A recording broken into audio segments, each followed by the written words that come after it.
Welcome to Ozy Sleep Podcast. I'm Mike, your host, and today we're talking about sleep from a perspective that I think most people are curious about. Hospitals run 24/7. A lot of people are taking care of patients even though they are struggling themselves. Today, I'm joined by the hospital nurse who works long shifts and knows the reality of sleep on the job. 12-hour shifts, 3 or 4 days a week, night shifts, early starts, rotating schedule, and the mental load that follows you home. Thank you for being here. Before we get into the tough stuff, tell us who you are, what specialty you work in, and what typical schedule look like. Hi, I'm Hannah. I'm an orthopedic and telemetry nurse. I work 3 to 4 12s a week. I worked nights for 4 months, and I've been on a day shift for about 8 months. Okay, nice. So let's start with the big picture. When people hear 12-hour shifts, they imagine it's just a long day, but I bet it's not just long, it's also intense. What does a 12-hour shift do to your sleep routine on work days versus days off? On work days, the day typically ends up being like a 14-hour day by the time you leave your house, give report, and leave work. So typically you don't have as much time to sleep as you would on a day off, especially because you're waking up earlier in the morning, you're getting home later at night, and you don't have as much time to do your normal routine. If someone listening has never done shift work, what's the hardest part to understand about it? I think the hardest part is kind of the mental load of the patients you deal with, and for 12 hours you're just nonstop dealing with people. Must be very hard, physically as well as mentally. What does your body feel like after a run of shifts? Like the day after 2 or 3 in a row? What's happening? You just feel so run down, no more energy, all you want to do is sleep. It also messes with your cognition as well. You start feeling delusional, not remembering things, just overall not feeling great. I see. When you're sleep deprived, what changes first? Is it mood, patience, focus, appetite, or something else? I would say the mood and patience, they kind of tie together because I feel like when you lack sleep, you're already irritable. So you kind of don't have as much patience as you typically would for people. Mhm. Okay, very interesting. Thank you. Now, let's talk about nights. You said that you've been working night shift for a couple months.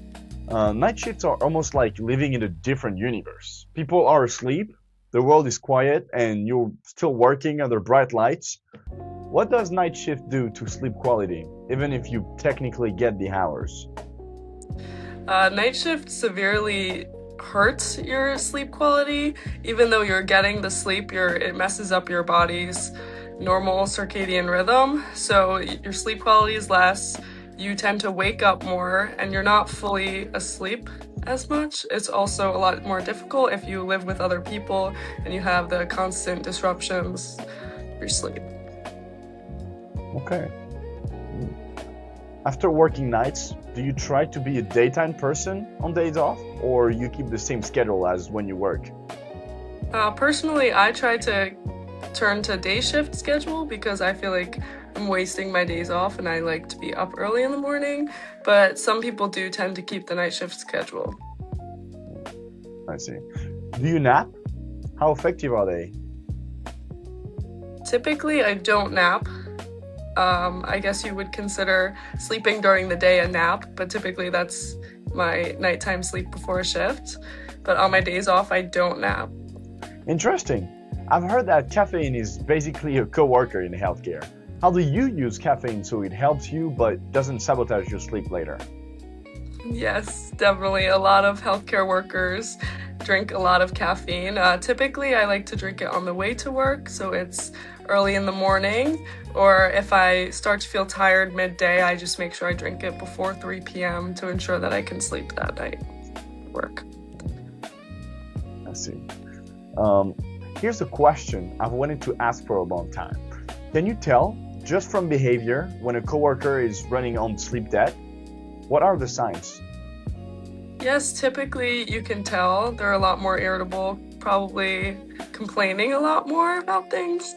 A lot of times you could just tell by their overall energy, the way they're walking around, the way they're talking to people, the way they're just interacting in general.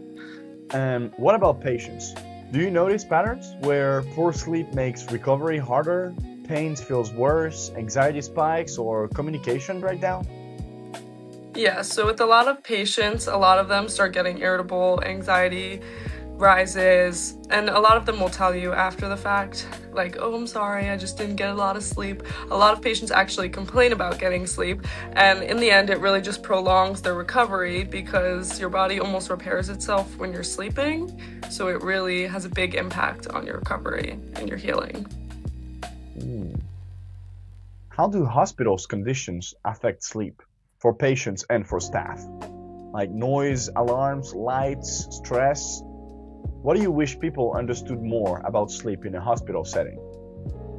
Yeah, so the hospital is, I always tell my patients, not a place for rest, which you would think. Rest is really important when healing, but with all of the alarms going, we're required to keep the hallway lights on at night. So that really does disrupt a lot of patients' sleep, as well as the nurses. I come home and I hear the beeping in my sleep. It's constant. If you could change one thing about the hospital environment to improve sleep, what would it be? It The would alarms, definitely, maybe? yes, definitely the alarms. I feel like that's a big thing people complain about. Even patients will be like, oh, can you turn that off? And obviously, we cannot because they're important machines that we're monitoring either the heart rate or other things. So, A lot of our audience are parents and professionals.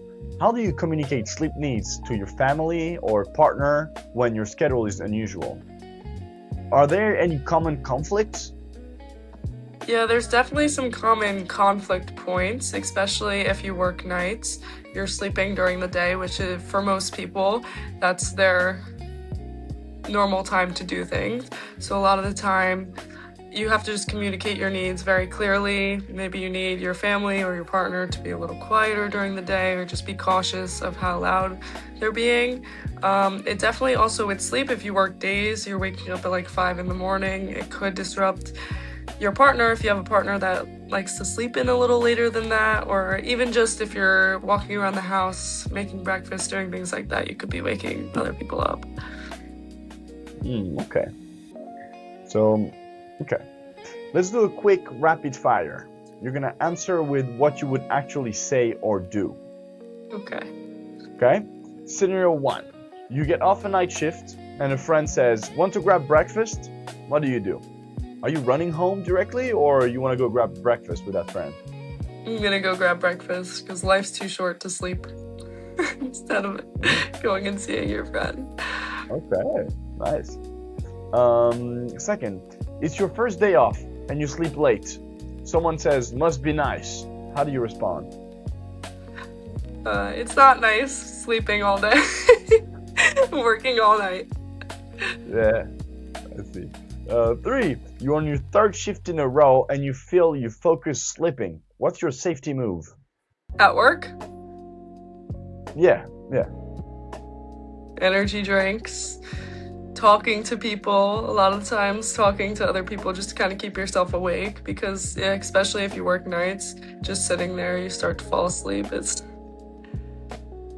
not the best. Yeah. I see. Well, thank you for these answers. It's actually very interesting. Now, let's wrap this up with practical takeaways. Please give our viewers two things: a night shift tip that actually works in the real world for our viewers that are also working night shifts and struggling with sleep, and two, a sentence a shift worker can use to communicate sleep needs to family or friends without feeling like giving excuses. Okay. The first tip that I have for night shift workers is blackout curtains. It's already hard to sleep during the day because your body is already on their normal rhythm. Your body wants to sleep at night, but blackout curtains do help. It kind of makes the room feel like it's nighttime in a way.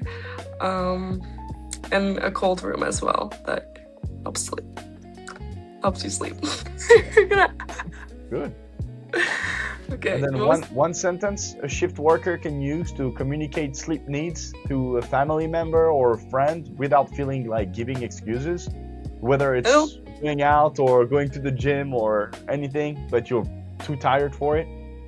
I don't think there's like a specific sentence or two that you can use to explain that, but I think just clearly stating that you've been working every night, you haven't slept well, you haven't gotten enough sleep, and you're too tired to go out or do whatever they're asking, I think should be efficient enough.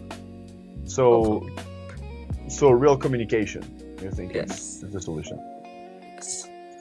Thank you for your honesty and thank you for the work you do. It was really a pleasure interviewing you. Thank you for having me. No problem. To anyone listening, if this episode helped, share it with someone in healthcare or anyone working shift because the sleep struggle is real. This was Aussie Sleep Podcast. Thank you for listening. It was Mike and I'll see you next week. Sweet dreams.